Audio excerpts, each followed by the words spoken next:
Here, if you can hear that, it's a motorboat going by. There's a whole bunch of them at the boat dock up there. And be as it may, you know, there's times when I wouldn't mind having a motorboat or something. But it's funny because, you know, I have to drive about 25 minutes if I'm lucky to get here, and walk for an hour or so, something like that. This activity is important for your health, but you know, then I have to drive back. Oh, fireflies. And I read something interesting a couple days ago about sitting.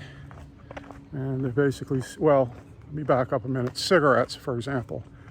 Cigarettes, everyone knows are bad for you. So one cigarette can take about, I think, 11 minutes off your life, off your lifespan.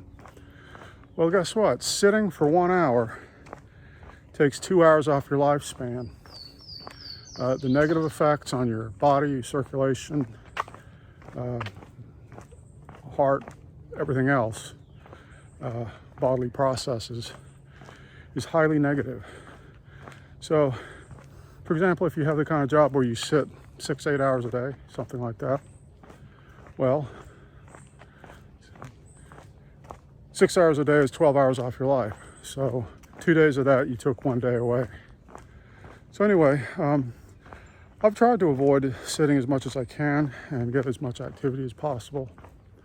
But this is even a greater inspiration to do that, realizing this. So one thing about the sitting is that if you're sitting in a chair, you know, on your butt with your legs down, that's one thing. But if you're sitting in a lotus position with your knees folded, legs folded rather, that doesn't have any negative consequences at all. So trouble with chairs, a lot of office chairs, things like that, they're not wide enough for you to do that. But at any rate, another way to do things is to just basically sit on the floor, work on the floor, and any work surfaces that you need, you just basically have them down there. So there's never a chair to climb into. And I'm doing that now, and it's making a big difference. It just feels better. So anyway, this whole society we have of this pattern of sitting, sit, you know, sit at work, sit at home, sit and watch TV. Did anyone realize how bad it was? Because it's not what the human body is designed for. Not even remotely.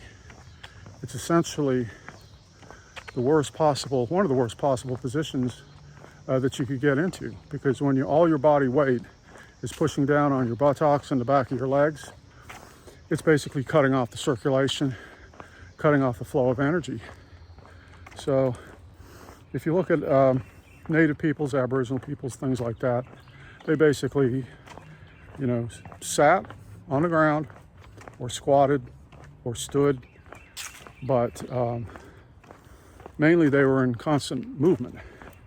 And so that's the thing, important thing is movement, because you could say, well, okay, well, I'm not going to sit, I'm going to have a standing work surface. Well, a standing work surface, okay, you're standing up, that's better than sitting, but there's still no movement. And movement is what you need. So anyway, I've kind of known that. That's why I'm out here doing this, walking. Try to get in as much movement as possible. So anyway, I hope that's food for thought, and I'll leave it there.